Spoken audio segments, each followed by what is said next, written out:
नमस्कार दोस्तों, मैं सत्यम गुप्ता आप सभी का स्वागत करता हूं हमारी इस फाइनेंशियल लिटरेसी और अवेयरनेस की सीरीज में। दोस्तों, सबसे पहले मैं आप सभी का तहे दिल से धन्यवाद करता हूं कि आपने हमारे एपिसोड 1 को इतना पसंद किया और मुझे उम्मीद से बेहतर रिस्पॉन्स मिला। तो दोस्तों, मैं आ चुका हूं आपके लिए लेके इसी सीरीज का एपिसोड 2, जहां पे हम लोग बात करेंगे बेसिक्स ऑफ पर्सनल फाइनेंस की। दोस्तों, अब मैं जो आपसे बताने जा रहा हूं उसको आप लोग थोड़ा ध्यान से सुनिएगा। आज की जो हमारी ये सेंचुरी है 21st सेंचुरी, यहाँ पे पैसा कमाना तो बहुत ही आसान है, बट उस कमाए हुए पैसे से लॉन्ग रन में वेल्थ बनाना थोड़ा मुश्किल है।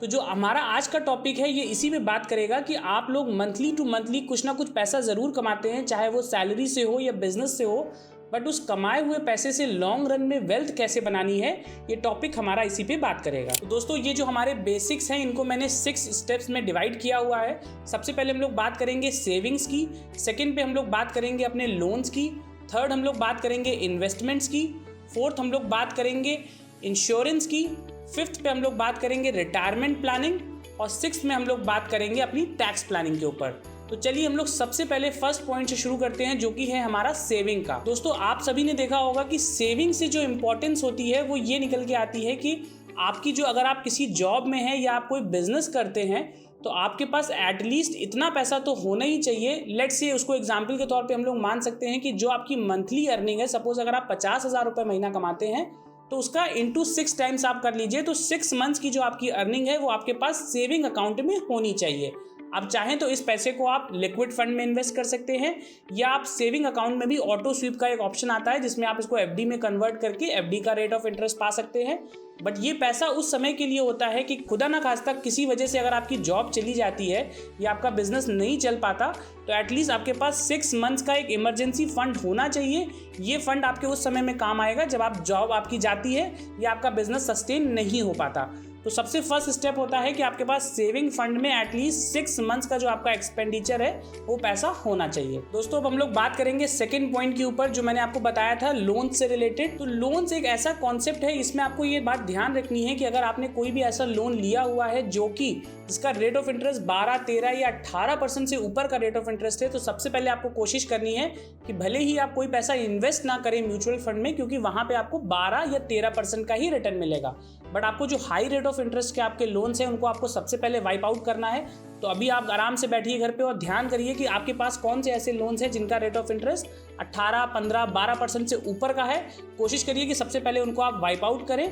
आप जो हेल्दी कैटेगरी के लोन्स होते हैं, जिसमें आपका हाउसिंग लोन आता है, जिसमें आपका एजुकेशन लोन आता है, अगर आपने किसी हायर एजुकेशन के लिए लिया हुआ है तो वो पैसा आप यूज़ कर सकते हैं, उस लोन को आप चलाइए। बट जितने भी आपके हाई रेट ऑफ इंटरेस्ट के लोन्स हैं उनको आप सबसे पहले खत्म करिए। ये था हमारा पॉइंट नंबर 2, जहां पे हम लोग बात करते हैं लोन्स के ऊपर। चलिए दोस्तों, आगे बढ़ते हैं और हम लोग बात करेंगे पॉइंट नंबर 3 के ऊपर, जो कि बात करता है इंश्योरेंस की।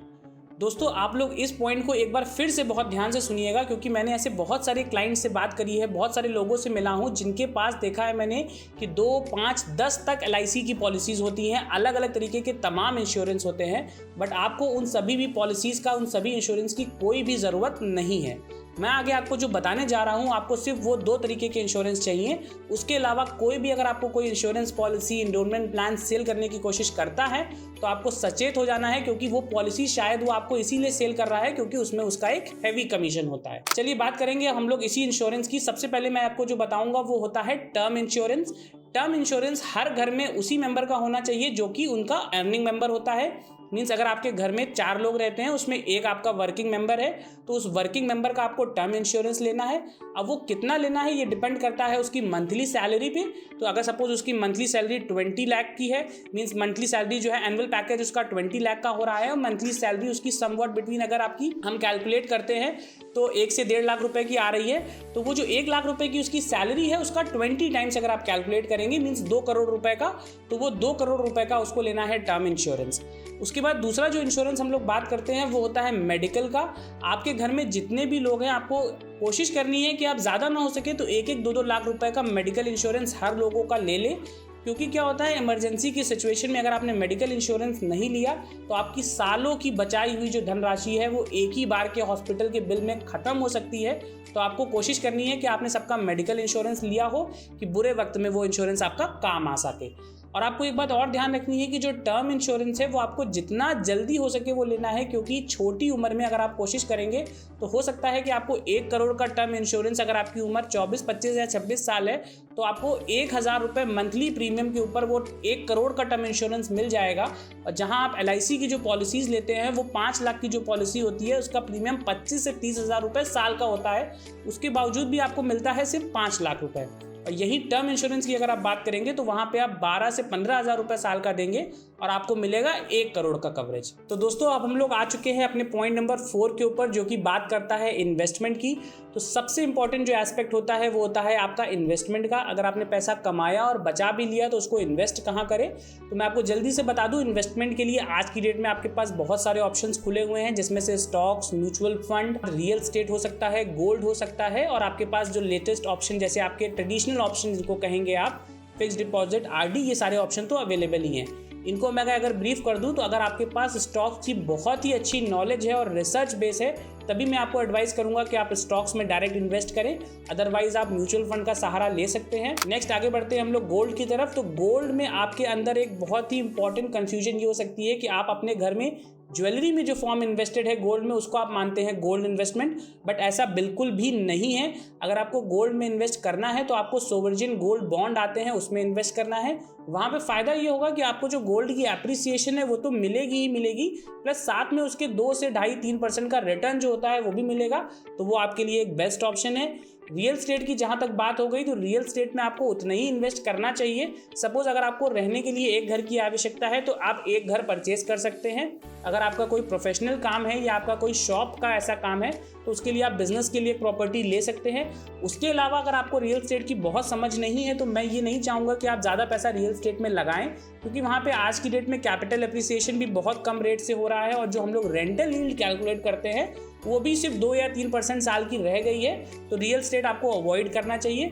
आगे जो हम लोग बात करते थे ट्रेडिशनल प्लान्स की जिसमें आप FD और RD करते हैं, तो मैंने ऑलरेडी इसको इमरजेंसी फंड में कवर किया हुआ है, तो उसमें जो पैसा आप इन्वेस्ट करेंगे वो हो जाएगा आपका इमरजेंसी फंड का। तो दोस्तों अब हम लोग आ चुके हैं अपने पॉइंट नंबर 5 के ऊपर, जो बात करता है टैक्स प्लानिंग की। हमारे बीच में ऐसे बहुत सारे लोग होंगे जिन्होंने अपना बहुत सारा पैसा जो है वो टैक्स में दे दिया होगा, सिर्फ इस वजह से क्योंकि उन्होंने प्रॉपर टैक्स प्लानिंग नहीं करी हुई है। दोस्तों टैक्स प्लानिंग करना ये नहीं है कि मैं आपको बता रहा हूँ कि आप सरकार को टैक्स ना दें और टैक्स की चोरी करें, क्योंकि टैक्स अवॉइडेंस और टैक्स प्लानिंग के बीच में एक बहुत ही पतली सी लाइन होती है।